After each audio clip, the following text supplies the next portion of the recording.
breakdowns.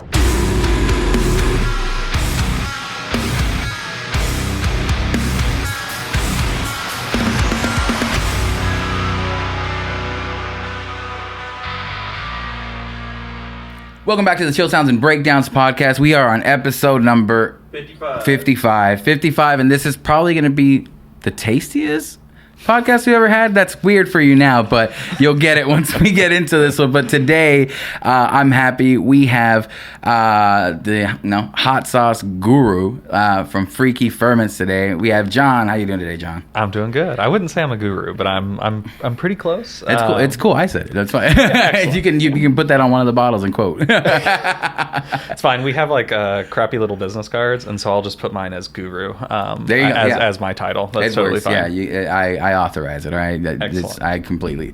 So I'm honestly excited because it's weird. This is the first time I don't have a lot of like business owners on here because like it's a realm that I'm not in, so I'm trying to get more people in it. But I was excited because this is actually a product I've been using for the past year. You know what I mean? Like that's really. But I think Chad is who I met at the. I met you guys. I met Chad at the Weird Wednesday market, and that's where I was like, wait. I was like, I recognize those bottles, and I walked up and I'm like, oh my god. And I was like, okay, like let me like talk to them. But yeah, so the other person that works in like our business, NoiseROT, his name is Daniel. He works at a place called The Post in River East. Oh yeah. And they use like the Freaky Ferments hot sauces a lot, like in their cocktails and food and stuff like that. He brought some home one time, and I was like, I think it was like the jalapeno one and the hatch green chili one that you guys had at the time, and I'm like, this is like bottled hot sauce is normally like I had given up on bottled hot sauces for the most part. I'm just like, none of these can get like a good tasting thing and like something like produced in this way. And then like I was eating it, and then like every one of my foods, like I was putting it on, like all the ones that we were trying and stuff. So this is super exciting. I am honestly just trying to see like how does this come about? Like how do you like start this whole like process?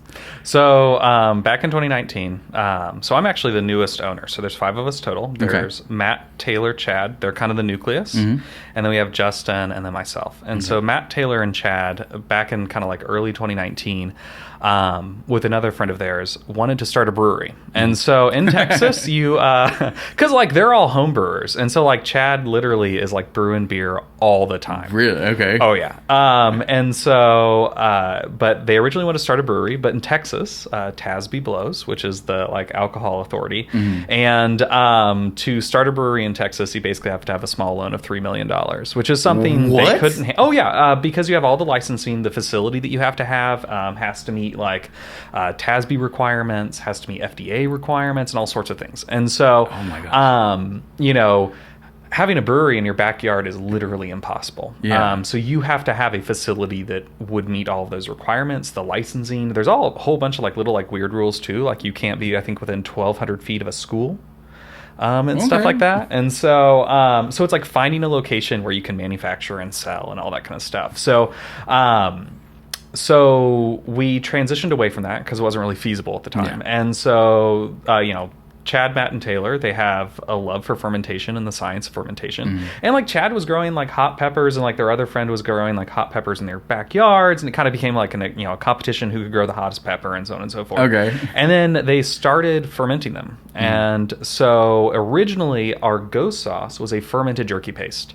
And so what they did is they took our ghost peppers, and I think the original batch was just like straight ghost peppers, and they fermented it for like a couple weeks and then turned it into a paste and then made jerky with it. Yeah. And it was silly hot. But like their family and some of their friends and stuff really liked it. And so in the food manufacturing world, anything involving dairy or meat, don't do it.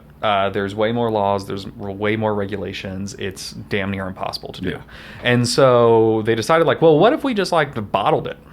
And then like if somebody wanted to put it on jerky or food or whatever, they could do that themselves. And so that's where like Freaky Ferments came about as a hot sauce company. So like if you go to our Instagram, it's Freaky Ferments Brewing, and that's because that was originally created when we wanted to be a brewery. Wow. Okay. And so, and like with Instagram, you can't change your name and all that kind of Yeah. stuff. And it's funny too, like a little like side tangent. So when we first started off, we actually were using the hashtag Team Freaky on Instagram, Okay. and that is a banned hashtag for very good reasons. And so we don't use that anymore. And so like when we're at markets and stuff, or like if we're out and about and we're telling people about like where they can find us on Instagram, I'm like, just don't, like, we're not liable for any freaky search you do. Make sure to type in the whole thing. Yeah, you have to type in the whole thing. If not, but yeah. So from there, we transitioned to hot sauce, and so Ghost was actually our very first sauce. Okay. And you know, it was actually like a pretty good like runaway hit. We did some like small markets. We're selling to friends, family, coworkers, and people really really liked it. But the problem is that like Ghost is hot. Yeah. Right now, it's not like a melt your brain hot. It's not anything like that. But people wanted some more familiar and traditional flavors. So Verde and jalapeno came next. And you know, jalapeno and Verde are actually very similar. Yeah. How the main difference is that Verde doesn't have bell peppers, which jalapeno does, and Verde also has roasted Anaheim or roasted Serranos. It's also my personal favorite of the sauces that we make. And so, but again, you know, people want all sorts of sauce for all sorts of things. So mango, pineapple, habanero came on next, then ginger, cayenne, lemon. And then what we have on the table here, it was then smokin' and then daily driver. And so we kind of like run the entire gambit of the different kind of flavors and stuff you would have. But like as a business, like I want to say around 2020, like early 2020, Justin joined in as an owner, and actually his first kitchen day, we did a order for Fuego Box, which is a hot sauce subscription company, and they had to make 1,200 bottles of Ghost, and that was Justin's first day in the kitchen. First day. And so him and his fiance Allison went in, because like it's actually really funny. So Matt and Justin's fiance Allison are siblings. Okay. Chad and Taylor are friends of Matt's. And so Oh my god. and actually there's more like weird like intercrossing webs connections with that. This is all meant to be. Oh, literally. And so yeah, that was like Justin's first day in the kitchen. Like when you're making hot sauce, especially like when we're making Ghost, like something that has high capsaicin level, we have to cook it, right? We have to blend it down, we have to mill it, we have to chop it, all these kind of things, right? And so every time you do that, capsaicin gets in the air. And so when you walk in the kitchen, it's like being maced. Oh. Now, granted, it's not as severe. I'm not going to say that it is like, you know, as a direct analog. Yeah. But like your eyes start to water, your skin gets itchy, your skin turns pink. You know, we learned early on, at least I especially learned early on, that you wash your hands thoroughly before going to the bathroom. Because if not, you've got a spicy day. That's a first-hand account? Yeah. Oh, no. You know, ghost pepper, it lingers and is not fun. That sounds terrible. Yeah. Well, that thing is, too, is that, like, you know, and because, again, like, you know, it gets hot in our kitchen, right? Because we're heating up sauce to 200 degrees. We're heating up like upwards to 50 gallons of sauce at a time up to 200 degrees. So it gets really hot. And so like you go to like wipe your forehead and you don't think about like, oh, I've got my latex gloves on that are covered with like Ghost sauce, or like even have like jalapeno or something, right? That's still capsaicin, and then it absorbs in your skin, and then now your forehead's on fire. Oh my god! And so that was Justin's first day in the kitchen. And so then in early 2021, I was bored. It was the pandemic. I needed friends. I was not leaving our apartment. So I started also helping out in the kitchen. And it was actually really funny. So for me, we used to have a manual mill where you actually had to hand crank it. And you'd get like a tennis elbow. Because like, cause like our sauces are thick, right? Like we have like the raw vegetables and peppers that we ferment. And then over the course of the fermentation, they do break down and get soft. And then we blend them. But there's still a lot of fiber in there. And so that's what the milling process does. It eliminates the fiber. And so like my first kitchen weekend, my job was to be the mill. And then the following kitchen weekend, we had bought an electric mill. And so like my job was, you know, eliminated. Oh, no. And so that was like a The running joke. machines. They took her jobs moment. Yeah, they took her jobs. Because like literally like the first like 3 or 4 kitchen days, every job that I did, we then replaced it with a machine Oh, no. that could do it. And I'm just like, I really want to help, but I'm becoming like more and more irrelevant. Like, are y'all doing this on purpose? Do y'all not want me around? Like, yeah, that's the thing. happening? It's like the future of automation is like affecting me personally, helping out. And so then over the course of 2021, I helped out in the kitchen. I actually helped out in markets and things like that. Because like that's kind of my specialty is sales, marketing, things like that. So like, so I'm originally from Indiana. Okay. I moved down here in December of 2018, like right after Christmas. And so, but like one of the things I did while I was back in Indiana is I taught public speaking and I coached speech and debate and things like that. So like I don't have a problem talking, right? That's also one of the reasons why I was asked to do this. Because like you put Matt in here and he would just like freeze up. And even though he like knows way too much about like the science of fermentation and the production process, he just would not be able to talk. So, and so for me, like I do really well at markets. That's kind of like my bread and butter is I go out and stand behind a booth for 8 hours or 12 hours or however long it needs to be and sell our sauce. And so, and then I officially joined around January of 2022.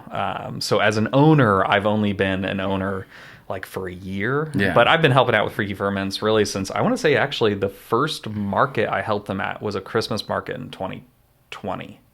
And then my first kitchen day was in 2021. I think like a few months in. So you've been around like for a and that's the thing is too. A big part of it. Like my wife's maid of honor was Allison.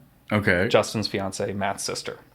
So like, my God. It's like this weird, cause like Justin is also from Indiana and Allison studied in Indiana. And so, it's like one of those like weird, like small world meant to be kind of things. Yeah. And like, Allison and Matt's family, was like super welcoming to us when we first moved down and everything. And so, and like I've known Justin for years as well, cause we went to the same school. Yeah.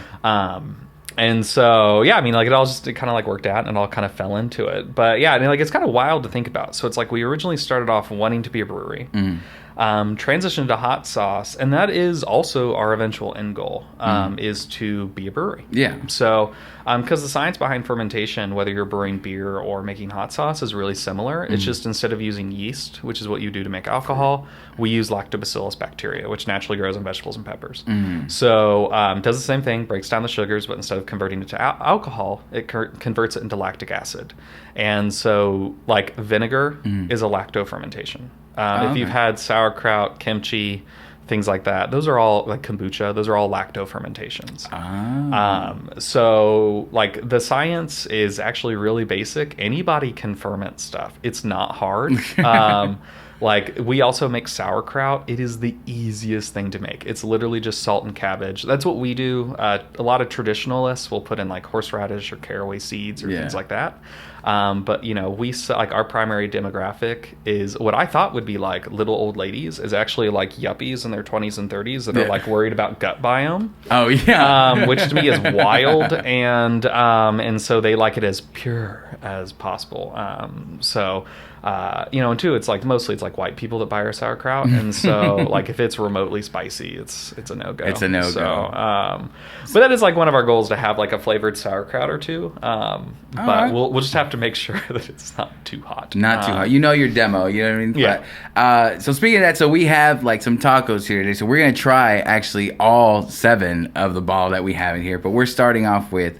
At the mildest, which is jalapeno, which is actually the first one that I tried from you guys, was the jalapeno one. Excellent. So I know I like this one. But look at this. Beautiful bottle. I also love all the artwork on this. So a good friend of mine, his name's Taylor Lucas. He was actually one of my students when I was teaching at the Art Institute of Indianapolis. Is probably one of the best illustrators I've ever met. He's a phenomenal like 2D artist, a really great animator as well, both 2D and 3D. And he actually is a art director for a studio up in Indianapolis now, and so he's the one that like redesigned our logo, like what I have on my shirt here. He's the one that did all of our bottle art. And so I mean, like I absolutely love Taylor, and he does commissions and things like that. I believe on Instagram his name is @CyanCityZone because He's a huge Sonic fan, and I Oh make my fun of him gosh. about it all the time. And so Cyan City Zone, I think, is the name of one of the levels, and I think either the first or second Sonic On game. the Sonic. All right, Yeah. Science City levels. Cool. Well, let's give this one a try. Cool. Okay, gotta get that Some- sweet ASMR. Some ASMR or, here. or mukbang, or whatever it's called.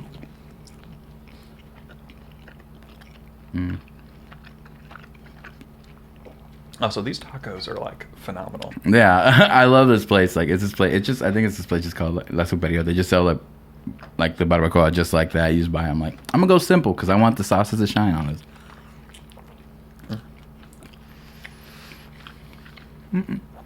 So jalapeno is a real nice mild sauce. Like typically, we suggest for people to put it on like Tex-Mex foods like tacos, breakfast burritos, things like that. To me, it really lends well for like a breakfast flavor. And this sauce is made with green bells, jalapenos, onion, garlic, and shallots. And one of the cool things about fermentation is that because it takes 2 to 4 weeks to make our sauce, and because of this, like how fermentation functions, you can actually like identify the individual ingredients. So you can taste the garlic, you can taste the onion, you can taste the jalapenos, and especially once we get to like I think like mango pineapple habanero is one of the best ones that does that because like mango can be a pretty subtle flavor. Yeah. If it's next to something like pineapple.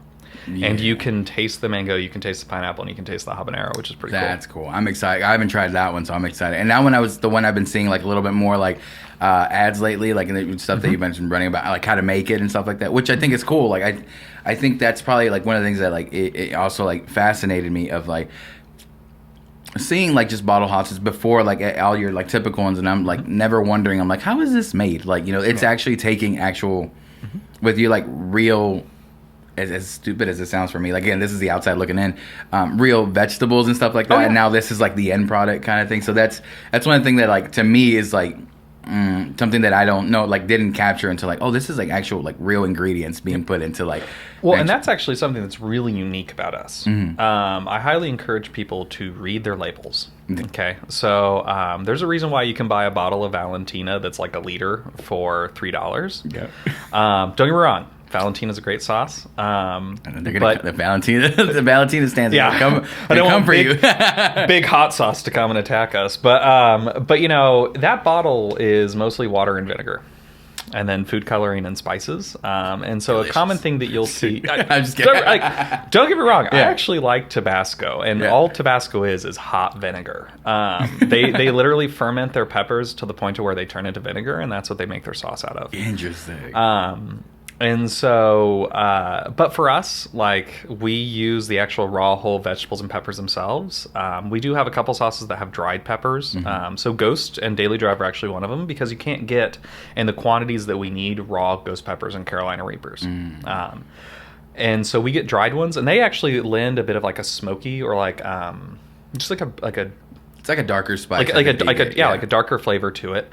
And then we have a sauce that's going to be back around Valentine's Day called Roasted Sweet Heat, which is a roasted garlic, roasted Fresno chili sauce with chili de arbol and a little bit of honey.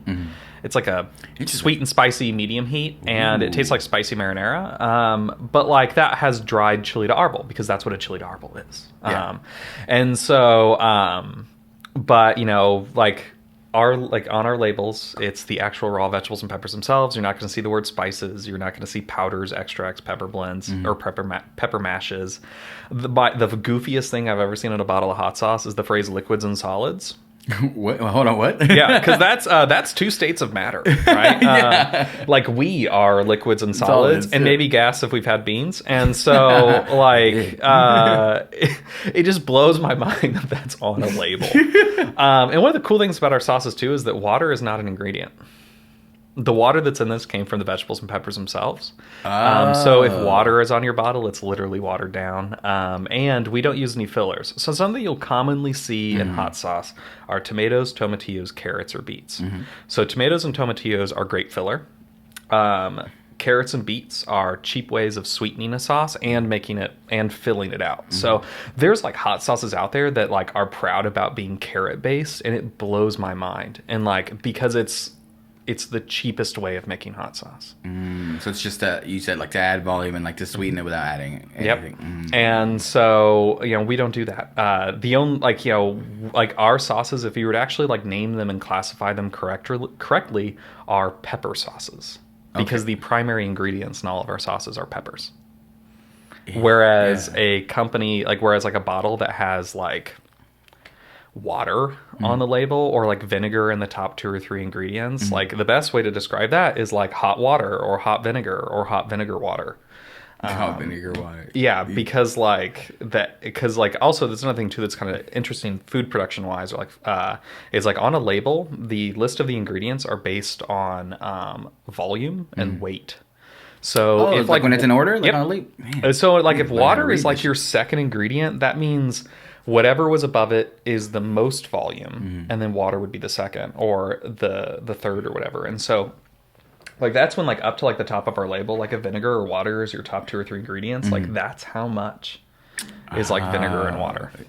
See, I'm learning so much. I wish I would have brought like my notepad instead of just. I feel like I'm in class right now learning a bunch. But no, and that's the thing is too is like I didn't know any of this stuff until I started making it, right? And like don't get me wrong, like I have a bottle of like Frank's Red Hot at home. Yeah. Like it's a good sauce, but quality wise, it doesn't match ours. I think that's the idea behind it. It's like, yes, you can get something cheaper and you might like it and this and that, it doesn't define like the taste out of it or whatever, but like an actual like quality like product, and I feel like you can tell that, and I think that's what the difference that I saw when I started trying all this. I'm like, oh, this doesn't taste like what I like can buy at the store, and I'm like, and there's a difference. Like this isn't like super large quantities or this and that. Like it is, and that was just on flavor alone. You know what I mean? Just like from learning about the company, even just like learning now, I'm like, oh, that detail comes through in the flavor like so well. So it's definitely something that like. It's one of those I always like ask like what's like products that you can like back behind. I was like, this is one. Like for me, I'm like, that's why I was so excited. I'm like this is so weird. Like I've actually like been consuming this and like they're coming over to talk about it. So I was like super fascinated. But the quality comes through and like everything. And then like with us like really liking to push for like local and stuff, but it's just the crazy thing that it was here in like town. Yeah, we are actually I believe the only hot sauce manufacturer in Fort Worth. Yeah. We are effectively Fort Worth's hot sauce. And we make this at a commercial kitchen off Lancaster and Beach. We rent it. It's called the Lone Star Kitchen. So if anybody that's listening needs a commercial kitchen that they want to rent, Dan is a great landlord. My only like nag against him is that during the summer he doesn't run the air conditioning, and during the winter he doesn't run the heat. A hot sauce company? Yeah. So I mean, like there are days. So like when we're doing like Ghost or something, right? You get the capsaicin in the air and you're like struggling to breathe. You want to like run the hood vents that way, like you can get it out. And like Dan has everything Wi-Fi controlled. Oh no. And so like we'll have the hood vent on for like 2 minutes and then. He like notices it's on and like and then turns Dan, come on, man. The thing is, like, don't get me wrong, I love Dan. Like, he's got really good rates and he does treat us really well. Yeah. And so, because like a lot of people wouldn't, I think, necessarily put up with the fact that like we spice out the kitchen. Yeah. Right. Like when we're making our product, no one else can be in there. Actually early on there's this lady that like makes toffee. I don't know if she's still there anymore. Hopefully she doesn't listen to this podcast. But she got real shitty and was like, your hot sauce is ruining my toffee, blah, blah, blah. And it's like, okay, well then don't make it when we're here. The real idea is who's buying toffee anymore? I'm being serious. I mean, like it is one of like my favorite toffee sweets. Oh yeah. All right. But like since I'm doing keto, I can't eat it, and I think that's just a part of it too, where it's like my brain's like, oh my god, like caramel and chocolate and stuff. Just that's one of the things too. I appreciate John you breaking keto today. Oh yeah, so we can have it. So we're gonna move on to this next one. Yeah, and that thing is like these tacos are so good. I don't really care. Actually, let's skip ginger. You want to skip? Okay. I want us to do smokin' next. Then we'll do ginger. Cool. So smokin' is a mesquite smoked version of the jalapeno sauce, and we actually mesquite smoke those jalapenos. Matt is the one that does all the smoking, and it takes him 13 hours to do all 300 pounds. He does them in like I think like 20 or 30 pound batches. And so we only make this sauce every once in a while, not only because the production process is just more involved, but like the real reason is that his fiance Sandra hates it. And so we basically have to wait for Sandra to be out of town. Oh my gosh. Because Matt literally smells like mesquite for like 3 days. It smells so good. That smoke flavors is fucking great. Oh my gosh. And it is not liquid smoke. That is actual smoke. So that's a weird concept that I saw. Like I was like, I get cooking videos so much because I was like, I would love to cook, and all this shit is intimidating. So I start small and stuff. But I heard the term liquid smoke, and I'm like, what is that? Like, sorry, my mouth's full. It's basically chemicals. It's just food. It's just flavoring. Yeah. To me, liquid smoke has a real like peaty taste to it, like a real like ash kind of taste to it. Like peat is an actual type of char that you can use to, or like charcoal that you can use to smoke and stuff. Really common in like Europe and I think like Scotland and stuff. Because it was like a very common old time way of like having heat like before coal and that kind of stuff. And so there's just like a very like distinct kind of smoke flavor with peat, and I think liquid smoke kind of has that flavor. But so for me, like my wife and I, like right now we live in an apartment. We can't have a smoker. Yeah. And also like I'm not super well versed on how to do it right. Yeah. So there's a technique to like there is, like and again, there's like a science to being able to smoke correctly. And so, but like I throw that sauce in anything that I want to be nice and smoky. By the way, all right. Yeah, watching smoked beets. And so, but like that and like macaroni and cheese. Next level. Oh yeah, next level. Oh my. And that's the thing too. We were talking about like whether it have like quality but tastes good. Like I absolutely love Aldi's shells and cheese. Yeah. I think it's like $1 a box. It's so good. And like that in it, or just like normal macaroni and cheese or whatever. It's just super good. It's good on pizza. Phenomenal on wings. And that's the cool thing about our sauces. Any of our sauces can be a wing sauce. All you have to do is add butter. So what you do is you bring the sauce kind of up to a boil, add the butter, let it reduce and get nice and sticky, and then you toss your wings. That's it. So like if you buy like wing sauce at like the store, so like I think like for instance like Frank's has like a wing sauce, and on the bottle it actually tells you to add butter and like how much and that kind of stuff. But like the ones where it's like you don't have to add butter, they basically have like a butter alternative or something like that. It helps it be sticky. So you can toss your wings in it and stay on it. If you put our sauce on wings without buttering it first, it's just not gonna like gloop stick as well onto it. Yeah, but like it's still good. So like if you're worried about the extra calories from the butter or something, you don't have to do it. But like my wife made like wings with smoking, and it was super good. Man. With some like now I'm like just gonna like want to try like that's all I'm gonna do now. It's just like every week I'm just gonna pick a different wing flavor and make wings. I mean, please do. Like that's the thing is too is like even like the next sauce that we're gonna try, ginger cayenne lemon. Like it doesn't seem like it would make a good chicken wing, but it does.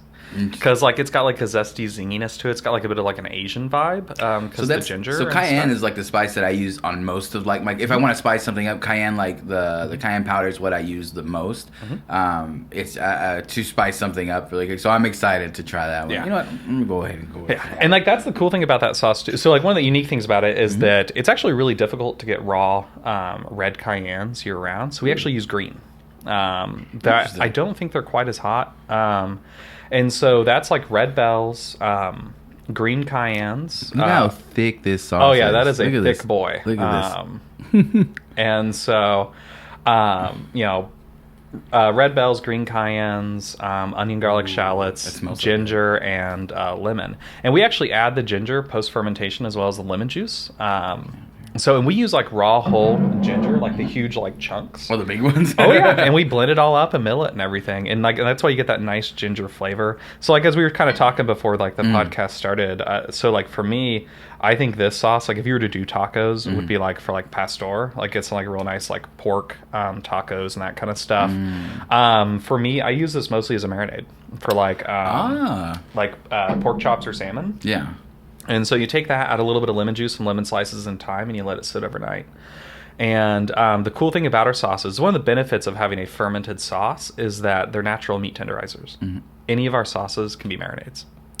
That's awesome. So like when I do fajitas, since I don't have a smoker, I'll actually marinate it in smoking.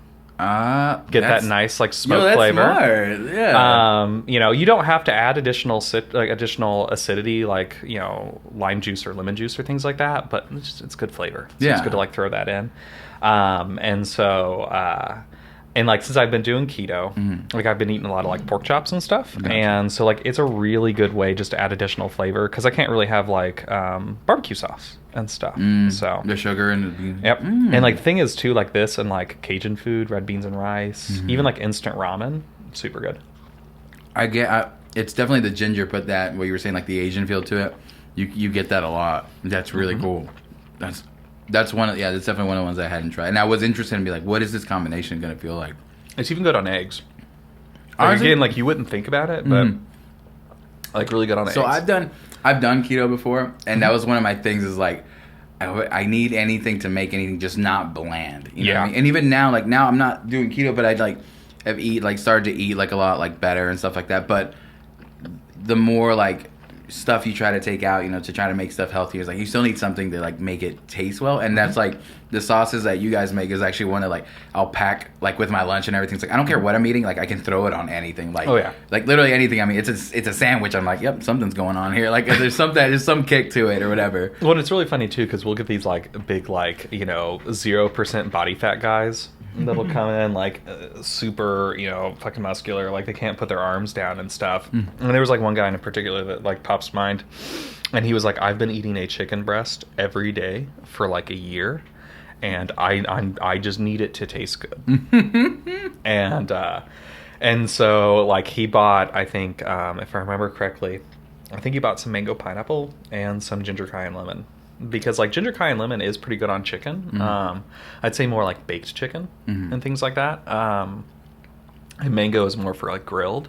But like I think he bought like 5 bottles, and it was just like I think like 2 mangoes and 2 gingers or something like that. What it is I think with like you start like trying to eat healthier, especially like people who like bodybuild, like it's everything is just like about everything has to be beneficial. Like so any like whatever you're eating has to be like the fuel, you know what I mean? Food is fuel, like type of thing. Like so, it doesn't matter like about flavor. You take out everything extra, like you were saying, butter and stuff like that. Anything to add extra like a flavor profile. And when I started like eating like different stuff that was like healthier, I'm like, dude, hot sauce is like the cheat code. Like like make everything taste better and not add like really any significant amount of like calorie at all to like something. Well, and I like to joke that our sauces are diet hot sauce because of the fermentation process. They have 0 carbs, like 0 sugar. Some of our sauces, like roasted sweet heat, fire melon, which is a sauce that we have available during the summer, which is a watermelon lime version of our ghost sauce. It's like a spicy Jolly Rancher, because a lot of that sauce is watermelon. I'm Mexican, that appeals the fuck out of me. You know, all of our candy's hot as shit. No, actually, so that's like what inspired it. Was like Mexican candy, and we had a couple people share photos of us on Facebook or Instagram, where they were putting our ghost sauce on watermelon. Oh. With some tahini and stuff, and like bring some watermelon. And that thing is like, and like we actually even tried it, and it was like really, really fucking good. Yeah. And so we were like, well, like this is such a cool idea. How can we bottle this? And I can't think of any like watermelon hot sauces. I've never heard of that. And like we don't use like watermelon flavoring, which is a entirely different flavor. Okay. We use actual South Texas watermelons. What? Yeah, like when we made fire melon this past year, we it literally was an entire. So you know, like when you go to like Walmart or like Kroger or whatever, and you see like that big bin, the giant like bins of like yeah, that's like about like 3.5, 4 feet high, and you know about 4.5 by 4.5 square. Yeah, we bought one of those. Oh, the entire thing? Yep. And all of those watermelons went into our sauce. I want to see that like going into the store and be like. Doop, doop. Well, yeah, give me the whole thing. So it's actually one thing that's really kind of funny is we get all of our produce from a farmer's market called Farmer's Market, which I think is like the funniest thing. No one will get confused with that. And so it's like naming a bar, the bar, you know, things like that and stuff. So, but and like that's where we get all of our produce from. They source them from a lot of stuff from Mexico. And I think also some places in like Central America. So like our bell peppers are one of like the finickiest. So like kind of going back to like the behind the scenes of the business side. Bell peppers are the most variable priced item that we have. So, like, it just depends on when they're in season, what time of year, things like that. Like our, bell peppers could be like, let's say, this isn't a real number, but like $5 a case. And that case could be 25 pounds. Okay. And then all of a sudden, they could be $5 a case, and that case is 10 pounds. And it just depends on the season, product chain issues, things like that. So like during COVID and stuff, I would say actually like into 2021 and throughout 2022, our biggest struggle wasn't like getting bottles, wasn't getting labels, that kind of stuff. It was getting bell peppers. Interesting, because that's what you were hearing from everybody else, like in that chain like supply like thing. It was like all the bottles and cups. You started seeing everybody like you have to use like plain stuff because they couldn't get their label stuff. But that's what I was hearing more. But bell peppers being the hardest. Yeah. And okay, so I mean that's like a weird topic and like to go into. But like I mean recently like with inflation and stuff like that, have you? I mean is that I'm sure that's something you've seen also in like everything you're buying for ingredients, or is it not something because it's from the farmer's market? Do you not see it as much? Like yes and no. So for us, like let's say because like we have seen things go up in price. But I wouldn't say anything significant. Like we haven't had to raise our prices since we've started making sauce.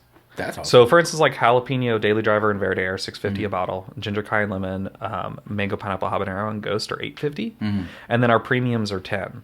That's what the price point has been since we started in 2019. Wow. So whereas a lot of people take opportunities like like inflation or a recession or things like that just to gouge up prices because they can. Because that's like the perception with everything. Yeah, because it's becoming an accepted norm. Like, well, everything's getting more expensive. So even though we don't have to, we can just make more money. Oh, gotcha. Right? And so, but instead of increasing prices when things go up in cost, like the bell peppers or stuff, we refine our process and become more efficient. So we take the challenge of more expensive things and push us to be able to ensure that our sauces are at a rate or like at a price that anybody could be able to buy. Because like the last thing that like we would want is someone not to be able to afford our hot sauce. And so thanks Bert. Thank you. And so so like let's say like going back to like when I first started helping in the kitchen or even before. So like when we were making sauce, it would like we would hand chop the vegetables and peppers ourselves. We would hand massage them in salt. We'd stick them in our fermenters, and then we had like the hand mill.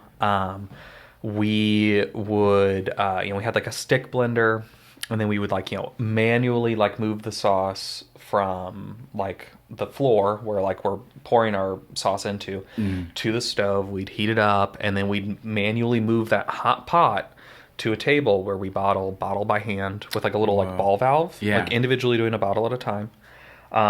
That's actually what I transitioned to after like all of my other jobs became mechanical. Because not to brag, but I am like myself and I think Justin, we are faster than most commercial bottlers under $10,000. Because like Justin and I, like all of us in Freaky Ferments, but especially Justin and I, when it comes to things like that, are like say that one more time. Back to where? Like the you're faster than the bottle. Oh yeah. So not to brag, but like Justin and I are faster than most commercial bottlers under like $10,000, and so hell yeah, the machines will not win. Yeah, no, and that's the thing is so like a lot of our process we've automated. So we no longer hand chop our vegetables and peppers. We have a food processor. Okay. It's like a big thing, probably about maybe a quarter or third to the size of this table. Every once in a while we'll put googly guys on it because it's really funny. And so like we'll actually let the food processor do all the chopping, and then we still hand massage everything in salt to be able to control the salinity. Then our mill, we have an electric mill now that does it. Originally it was a mill for tomatoes, and because the fermented products get really soft, we can use it. It's not really a problem. Then we actually now have like hoses that run from like the mill pot to the cooking pot to the bottling pot. Okay. So that way we're not having to physically lift things because that's a safety hazard. Yeah. That's also a risk of, spilling. And whenever sauce moves and things like that, there's always the chance that like contaminants could get into it and stuff like that. So we we have a system to where we control all that. We now have like a 60-gallon pot because initially we were using like 25-gallon pots. We now have a 60-gallon pot that we use to heat up. We have additional stick blenders. So that way that sauce is always moving while it's heating up, so it never burns or scalds or anything like that, which is something that we would run into every once in a while, especially with mango pineapple habanero, because of how much fruit is in it. Even though the fermentation eats all the sugars, the high fruit content still makes it would make it burn. Yeah. And taste really, really bad. We actually had a batch of jalapeno that happened to, and we had to throw away almost all of our bottles. And I would say about 2/3, and that was probably about 1,000 bottles. Oh my God. That just had to be thrown away. Yep. It didn't taste good. It didn't taste right. Yeah. And that's, again, like that's something that like we're really proud about when it comes to quality, is that we have really high standards. Yeah. And if we have to throw away sauce, we have to throw away sauce. Every one of those products going out reflects your company as a whole. And because like most of their stuff is like in market and stuff like that, and like that face-to-face like interaction with people for the most part, to sell the bottles, like when you're selling it, you're selling like yourself. So that's for most people, like maybe that's the one chance you get like to make the impression on you. And then like, oh, like if that, was the one bottle that like, it's okay, it doesn't taste like, it doesn't meet the standard, but we let it go anyways. That's the one person that's like, oh, I'm not going to eat this again. This wasn't good, And then they'll go back, and whoever they tell, they'll be like, oh, that's not, because for me, what I've noticed in with like music and stuff like that, with bands and musicians, I'm like, word of mouth is like one of the most powerful freaking things of like, for it to spread. Like for somebody that to tell you and recommend something for you, it's probably a lot, like it's going to be easier for that person to actually go out and get something for that than like seeing an ad for something, because you see ads for stuff every day, you know what I mean?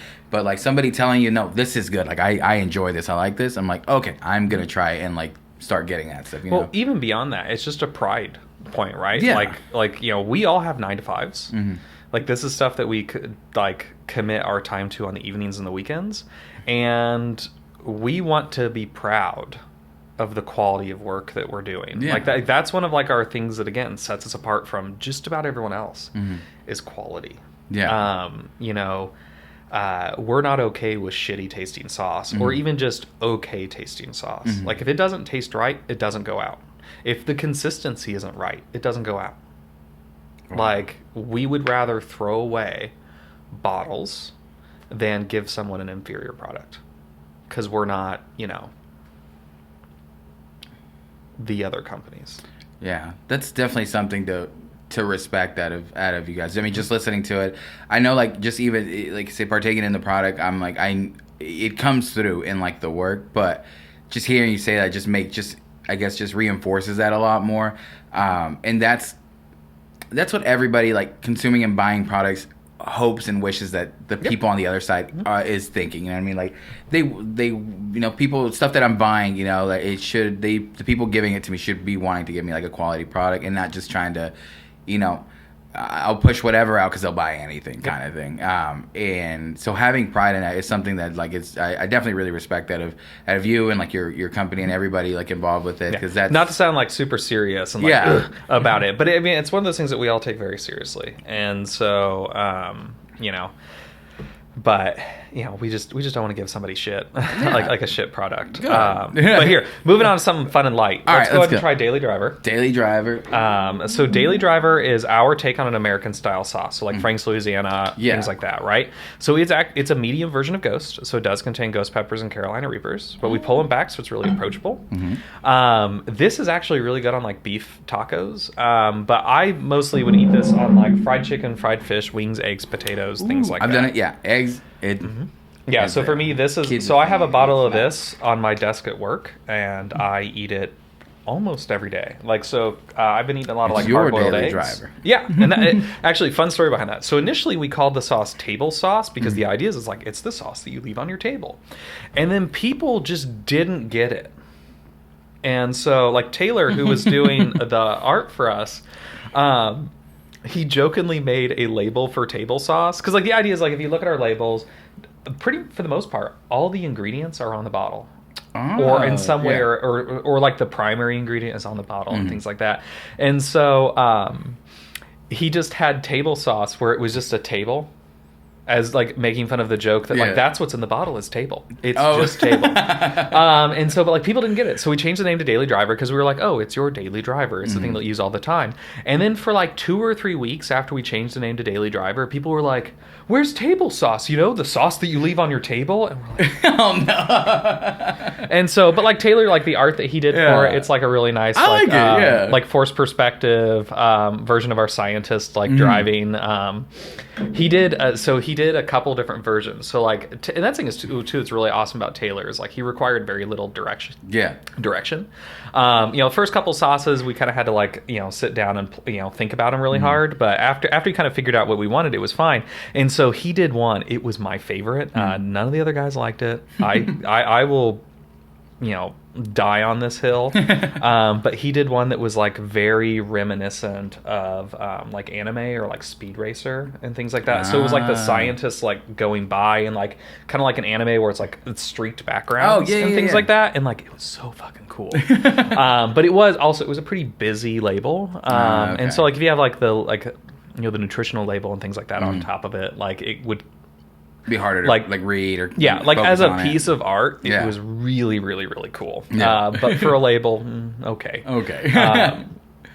Which is like you have to like you it's weird that's a thing you have to think about. It's like this is the visual part of this product is like, and sometimes like I'll find myself like walking to the store and take risks on something new because of like, oh, this looks really cool, like and it's another thing, so the product has to be like quality product, but like the way it's presented, like also like investing into that, and making sure like what you're putting out there, especially like on shelves or like at markets where people are just like walking by and like looking. If something's appealing, okay, I'll approach and like talk, and then that's when you get to talk to them. But yeah, it's I think your artist does like a great work in finding somebody that you have that like. Yeah, and actually we are looking for a new artist. So because like Taylor is super busy like with his work now, and so he's not able to like really take on very much freelance work unless it's like worth his time. And so for us, like I want to make sure that, because like since Taylor was one of my students, he's a good friend of mine, I want to make sure that he has the space and time. So like he like approached me and was like, I could tell he was like really sheepish and didn't want to like disappoint. And it's like no big deal. Like I am way more excited about you like being busy with a job that you're excited about than like me being disappointed that you can't do our art anymore. So like we're looking for artists. Ideally it would one for you. I was gonna say, ideally it would be someone that's really good in digital art. So like we're open to all kinds. But the problem is like, let's say we did like somebody painted, like physically painted a label for us. Being able to have that at a really high resolution for print, and also making sure that it's like readable and easily identifiable, and we would also want it to be somewhat within the style that Taylor has created for that brand consistency perspective. But like, I mean, like if anybody's interested, then they can just reach out to us and they can just shoot us a message on Instagram.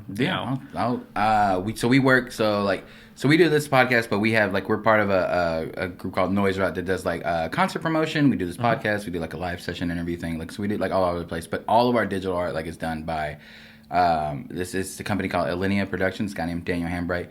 Like, since the conception of this, we've only been around since last year, so we just celebrated our 1-year anniversary. And the quickest turnaround time, the most creative person, easiest to work with, like understands when you're like, hey, I need this, this stuff, and kind of what you're looking for, adaptive to like what you want and stuff. And one of the sweetest persons, like it's kind of cool, like when you're bringing up like your friend, that's getting busy like with like another job and just being happy for them. I love having a community and like thinking about like having the people that I work with and stuff like that.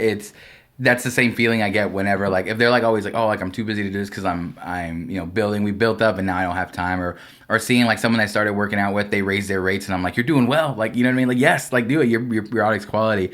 There's a few people that I have to tell, it's like, you need to charge more, like I know like you're charging me a little bit, I was like, but like I go the work that you do like is fantastic. So I make sure like to stay that, but one of the reasons why I enjoy this with like local stuff and things, and like this is all around, like there's so many people that are like really talented, like just around the corner where you live and stuff. And and that thing is like Taylor's like back home in Indiana, and like it to me, like that's something that we want, is that we want more of that, like we would like a local either Fort Worth or Dallas or Arlington or something like that kind of person, just because it lends us a little bit more legitimacy when it comes to Texasiness or Texasness.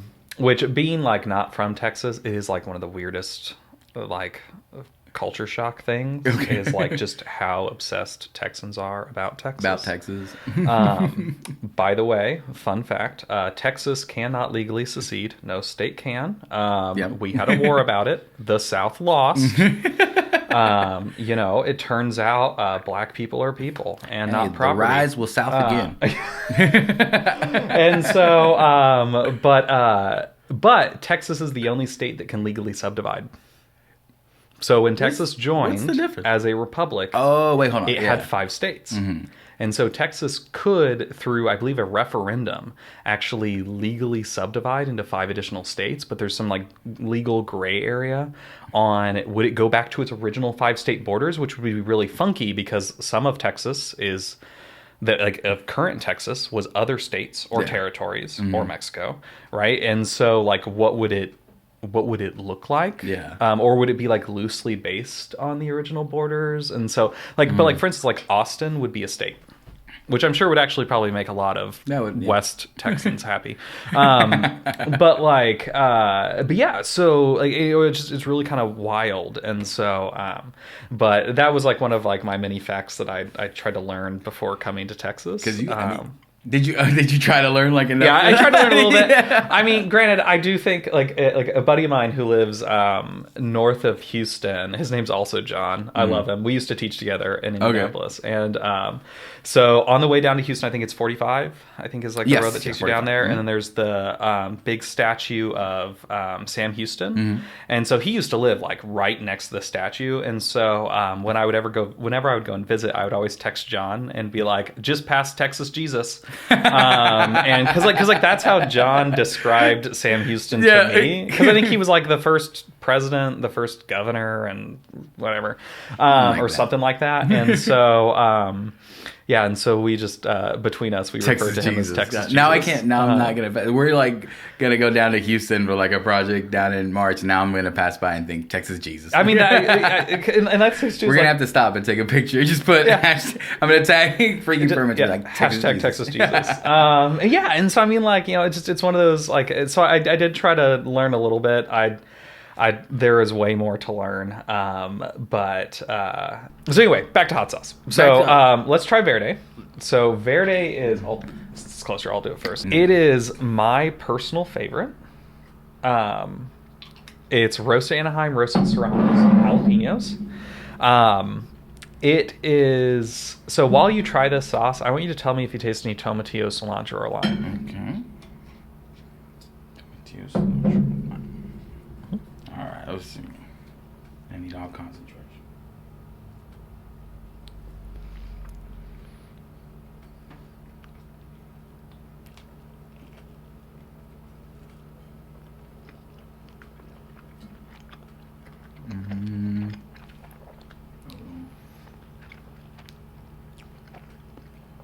Don't mind me, podcast viewers. I'm just. It's fine. Being a savage. It's literally finger licking good. Bring napkins. I'm so sorry. I'm an idiot. So any tomatillo, cilantro, and lime in that? I don't taste lime. Okay. Now my palate is garbage. I'll tell you that much. So this is one of my favorite parlor tricks I like to do. None of those ingredients are in that bottle. Not lime? Lime's the one that I predominantly like and taste. What you're tasting is fermentation. Yo, what's the hell? I think I already talked about this earlier, but there's no fillers. There's no tomatillos. There's no tomatoes. There's no carrots. There's no beets. The lacto fermentation is what gives it that zinginess and that acidity that normally lime would give you. That's interesting. What? So even if I ask, like, if I just ask unprompt, right? Like, what do you taste? I would have said like lime. A lot of people say lime, or they'll say cilantro. There's actually, it was really funny. There was a girl at a market who had like a mild existential crisis because like she has the gene where cilantro tastes like soap. And And she was like, "Is that what it tastes like? Is this what I'm missing out on?" And it was like, maybe. But yeah, so like, it's like one of my favorite sauces to have people try, just because you can really like it, because it like fucks with your mind a little bit, right? Yeah. And that thing is too, is that like, you know, a traditional verde salsa has tomatillo, cilantro, and lime in it, right? And so your brain wants to find that flavor, but the fermentation provides a really solid analog without actually having to have those in it. Interesting. Yeah, but like that's when I was getting nervous. I'm like, if it's in here, like I don't know if I can taste it. But the lime is what like came through me. That's freaking insane. Ferment science, man. Honestly, like Science rules. Yeah, that's what's coming across. What's next? What we got? So up next is mango pineapple habanero. Ooh. So I feel like that one's now gonna start this getting is a spicy. medium hot. Yeah. So the last two are mediums. This is real good on grilled chicken, grilled shrimp, fish tacos, things like that. But I mean, it does make a good like again, like makes a good like fish taco. Oh, I can't remember what it's called, but it's where you add like lemon juice and stuff to like raw fish. Sashimi? Not sashimi. Ceviche. Ceviche. Yes. Yeah. And so, like, you could use this in addition to maybe some like lime juice or lemon juice, because the acidity in that's right around 3.5. So it's about like what vinegar is. So you should, like you could use it, or you could use it in addition, like when you're making ceviche. Yeah. Because it has like those tropical flavors. Now it's not going to be sweet. So if you had like Wingstop or Buffalo Wild Wings, they're like almost like syrup. The problem with that is that the sugariness masks the flavor of the fruit. So the fermentation process eats all the sugars, and so it's not sweet, but it's fruity and tangy.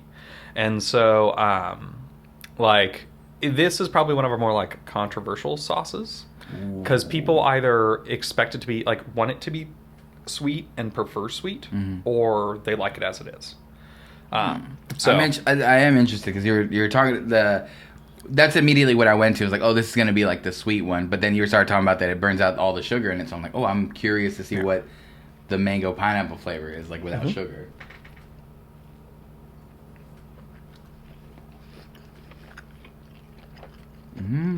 Well, it's different. it's definitely different, but what is that? Remind me of. It's weird, but I'm getting it's weird that I'm getting like the actual like sashimi taste and something like that's the weird. And I'm trying to pinpoint what that flavor is. Yeah, and so and because it's not really sweet, you can like actually taste the mango, the pineapple, the habaneros. So like we have like we'll occasionally get people that just absolutely love habaneros, like eat them raw, and like they love our sauce because they can actually taste. It's not masked by anything. Yeah, it's not like habanero extract or something, or powder. So you can actually taste it. But here, let me take this bite. I like that. I'm trying to picture what would I throw. Like I'm always just now thinking like, what am I gonna throw this stuff on? Makes a phenomenal marinade for chicken thighs. I freaking love chicken thighs. I slept on chicken thighs my whole life. It was like. But so like we're kind of going back to like the business of Freaky Ferments, rather than me meandering on and on about Indiana. We had like one thing that thank you, Bert. One thing that's like really cool about us though as a company is that so we model ourselves off of breweries, right? That's what we'd originally wanted to be, and so we try to model ourselves off that. So like over the past like 12 months, maybe a little bit more, there have been multiple breweries in the DFW area that have closed. Right. Yeah, you're right. And even like New Maine, which was a really popular brewery kind of in like the Pantego area of quite a few years ago, they went under, and they had like some of the best beers you could get. But the problem is that because breweries take on that small loan of $3 million, they have their big facility, right? People love their beer, so they want it in bars, they want it in restaurants, they want it in grocery stores, right? They balloon, like they flame out. Yeah. Right, and so you, like literally, like the owner of the New Maine brewery was living in the brewery, and was like trying to brew 24/7 to be able to have not only enough beer for customers, but enough beer for his own taps.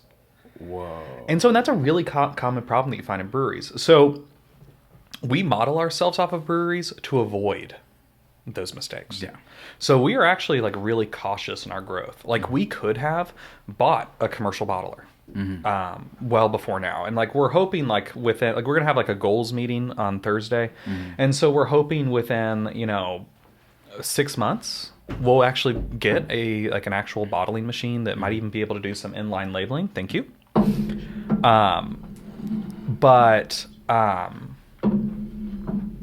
But we're not gonna. So we don't purchase anything until we absolutely need it.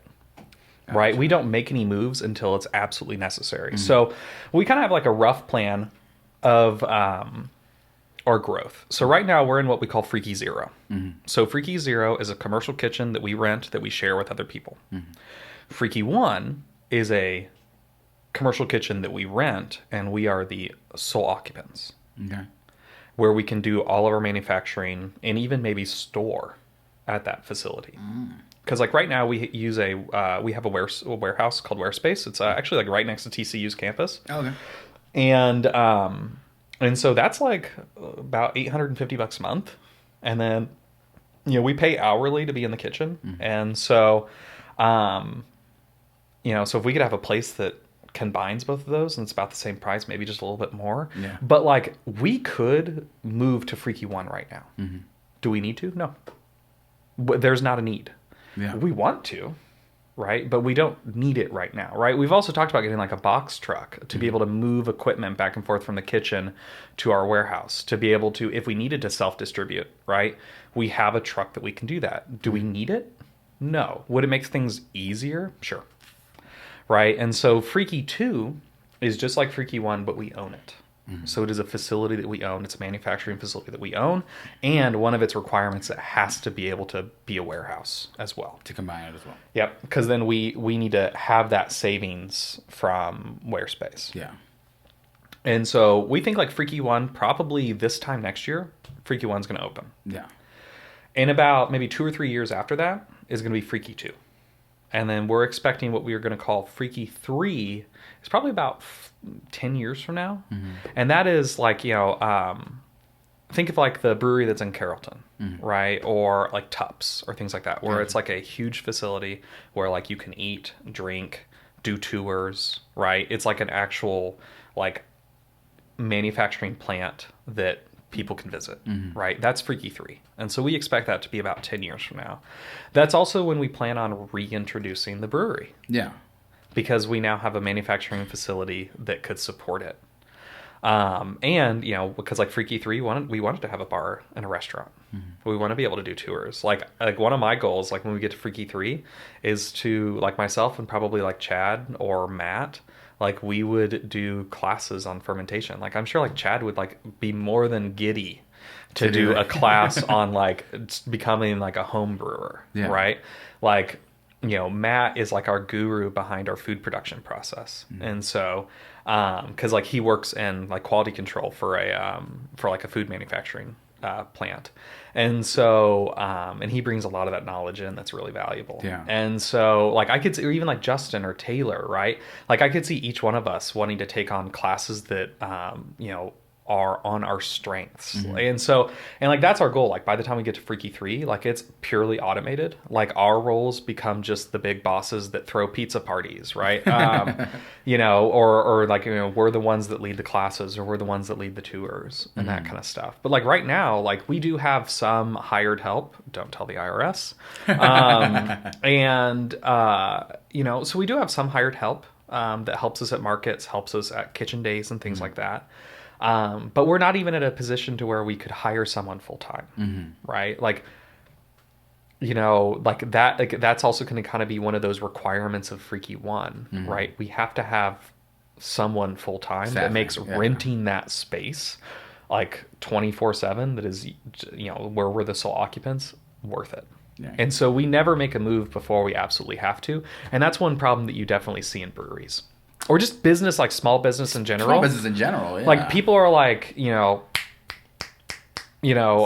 we're not growing, we're not moving, right? And so, and we even get some of that sometimes where we're like, we've been doing the same kind of thing for like a year, but when we look at our sales and we look at our orders and what we're doing, we've grown a lot, and like our process has become more efficient. So like we're in Kroger. We're in about 40 Krogers across the Metroplex, mostly in the northern half, kind of more on the Dallas side. Which is funny because we make it in Fort Worth and we're not in a single Kroger in Fort Worth. Interesting. Yeah. And so we're also working on getting into Central Market. We have so like in business in general, especially like where like you're selling a product, there are people called brokers, which kind of act as like your go-between between you and a distributor or you and a store. And so we have a broker. Her name's Karen. Her company's K&B Marketing. She's absolutely phenomenal. And so she's going to be working to try to get us into Central Market. We're in like a handful of smaller shops too. We're like in the Texas General Store in Grapevine. We're at a shipping place in like the Fort Worth area called Red Arrow. We're in some like small boutiques and things like that, like little like gift shops and stuff. And so for instance, like with like HEB. So HEB is opening 120 stores in the Metroplex over the next like couple years.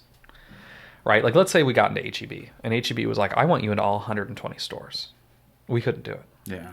We wouldn't have enough sauce to sell on our website. So we do slow measured growth, right? So like with Central Market, I think there's only like 12 Central Markets like in the state. And so for us, like Central Market's like a good move because that's only 12 stores. We're going to be at about 75 Krogers this year. So that would maybe make like our total grocery chain stores maybe around 80, around just under 90. And then Karen's also going to work for us to get into some smaller, like independent grocery stores. So that would be like 100 stores for this year, right? Yeah. We don't really want to do more than that because we're not sure if we could actually produce enough sauce. Yeah. Without having someone full time. And so once we get to that point where it's like, we need someone full time, we need a space of our own.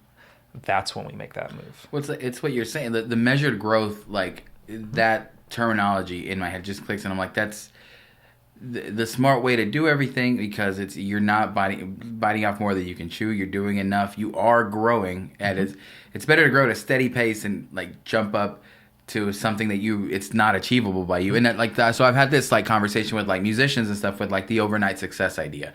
That thing like where now with like TikTok and stuff, people are like, oh, they blew up and stuff. I'm like, okay, but how do they follow up with like something?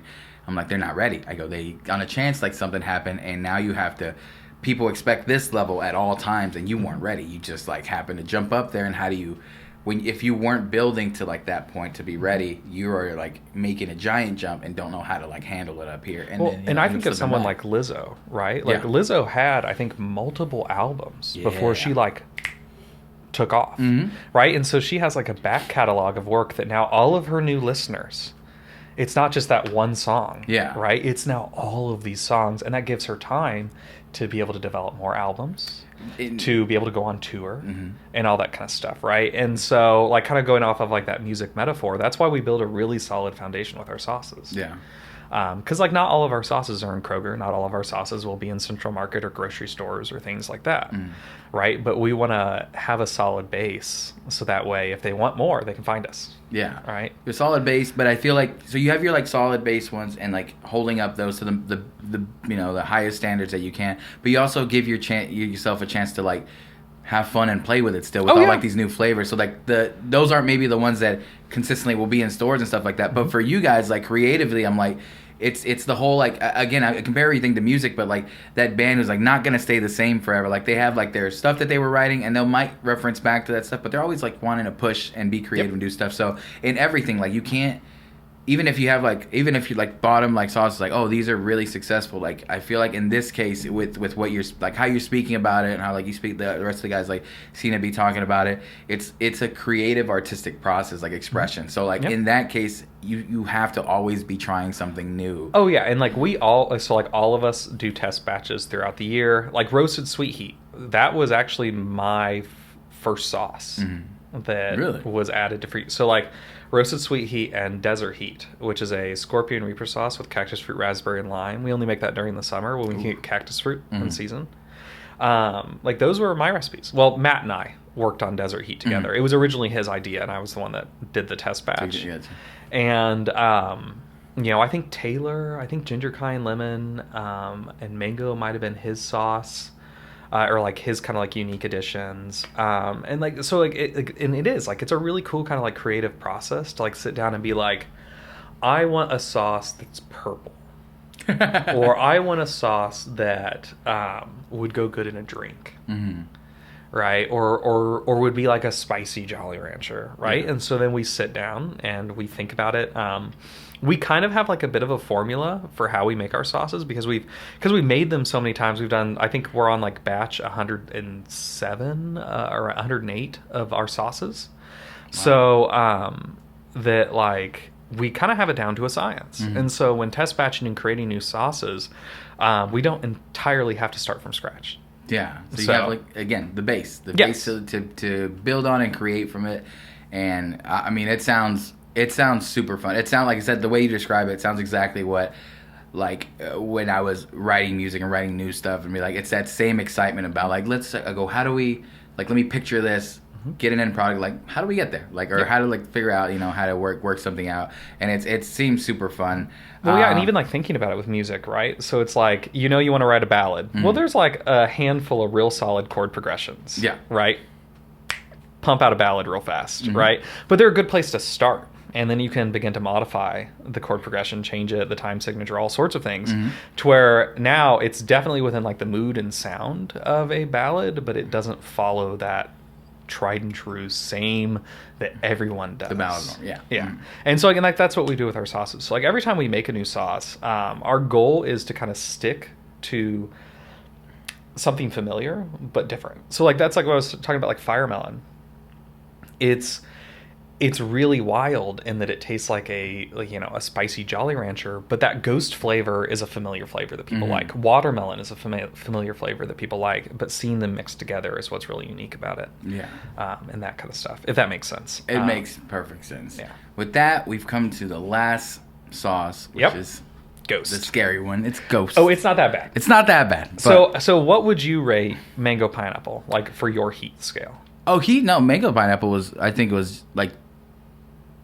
maybe right below my medium would be just a little bit below that. Okay. It wouldn't really be too because it wasn't really spicy at all.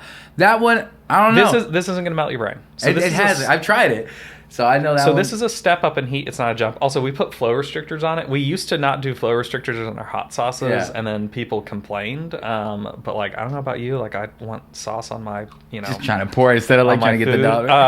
Honestly, so the first ones I saw the ones I tried had the flow restrictor on it. And then when I got the other bottle, it didn't have it. So when I went to pour, I was like, boom, and it just like dropped the whole shit to it. And I'm like, oh no. Yeah, and there. But now I know that they're all like that, so I'm like, yeah, it's all good. So you're gonna have just like Daily Drive, you're gonna have that bright floral ghost pepper flavor, mm-hmm. right? But the heat's gonna be there. It's a lot richer of a sauce. Oh, I think I put way too much. I fucked up. It's fine. It's fine. All right. I'm in danger. Here we go. Y'all don't judge me from crying.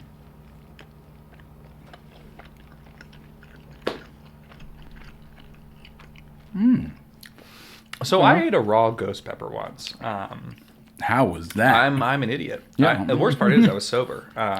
Oh no. Yeah. So I was over at that is what introduced it was like my introduction to Freaky Ferments is that I was over at Justin's house. Mm-hmm. He was growing ghost peppers at the time, and he handed me a ghost pepper, and like him and Matt were there, and he was like, do you want to try it?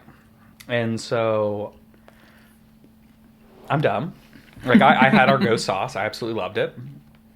And so not thinking about it, I popped the whole fucking thing in my mouth. Fuck. I'm sorry. So like ghost peppers are normally like a vibrant red color. Mm-hmm. Like this one was like purple.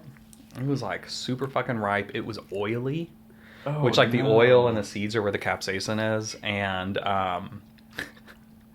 I was good for like 30 seconds, and then I was not good. It's like that fast. Mm-hmm. And I like ran into the house, literally upside down, started waterboarding myself, and it wouldn't go away. Yeah. And so after about like 5 or 10 minutes, and because like they're like Allison's like weird and healthy and things like that, and like drinks almond milk and is like lactose intolerant, and so like they didn't have like real milk. So I drank about half a gallon of almond milk, which I honestly think is what made me feel bad. But not the spice, not yeah, the not the not other the flavor. peppers. It's all in the milk. But like I involuntarily shook like this for like 10 minutes. Like I couldn't stop. And like Oh my my wife gosh. like ran up to me and she was like, "Do you need a hug?" And I was like, "Get away." Get away from. Because like I thought I was gonna hit her. Like I couldn't stop. And so what capsaicin does is it attacks your nerve endings. So drinking water, drinking milk, it's only temporary sensation relief. Yeah. Oh my god. Time is what makes it go away. So we had a back when I was like, Or like if you take gabapentin, like a nerve blocker or something. But I might think about that next time. So my friend was obsessed with like the show Hot Ones, and I was like running a little like vlog at the time. He's like, oh, like I got an idea we can do. It's this. So he ordered some. The one he ordered, we did it random. So we did it like as a roulette thing. So like we had like tacos and everything got like a certain one spice level, and then we just like picked numbers. We numbered all of them. He'd get it. The one I got was the hottest one that he picked, and it was like at I can't remember the name of it, but it was like it Da Bomb? No, the bomb was the weakest one we had. Yeah. That's the way we started. We had 3. The bomb it's like 130 Scoville, whatever that is. Yeah. The next one up was like 800, and the one that I got was like at 1,000,000.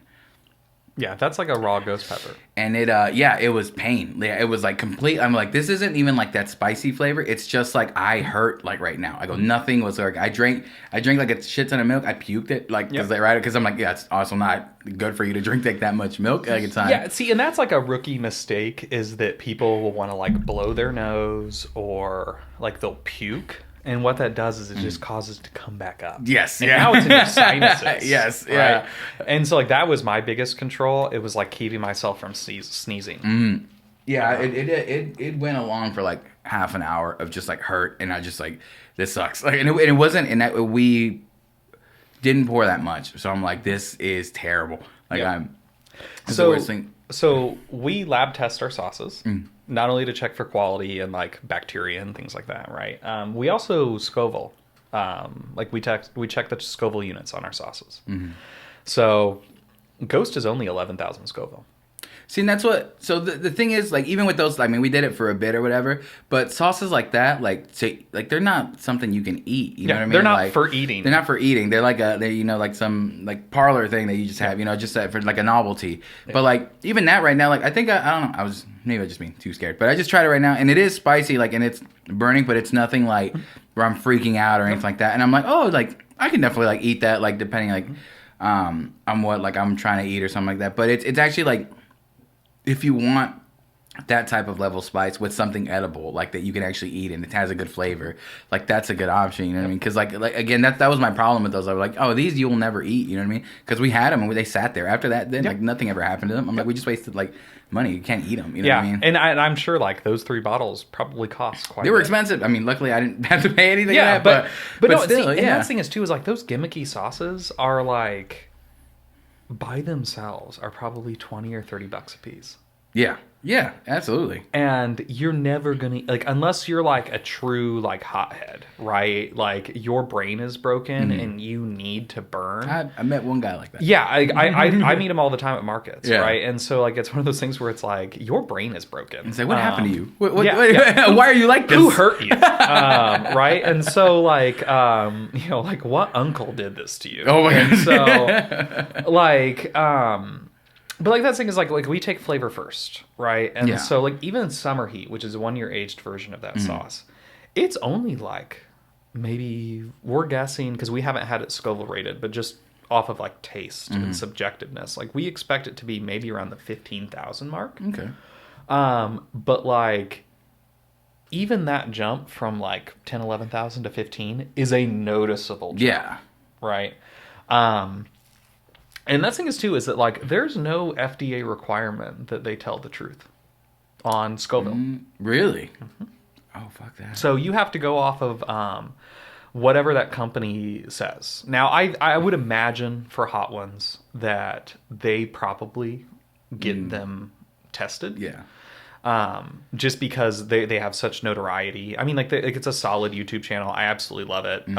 The Gordon Ramsay one is just a classic. But like, I mean, like we've been to markets where we've seen people sell either salsa or hot sauce or things like that. And they'll be like, it's 3 million Scoville and like making people like sign waivers. And it's like people eating it and like, they're not shaking. Yeah. They're not freaking out. Like, their head isn't red. No, right? Once you've experienced it, you're like, yeah, that's you can tell like what it looks like. It's what they're doing is they're saying, oh, well, this has like a couple ghost peppers in it. It's 3 million Scoville. That's not how that works. Like, Scoville is capsaicin concentration per like serving. Like once it's in it, like per the serving, like how it is. So like ours is a teaspoon. It's almost 11,000 Scoville in a teaspoon, right?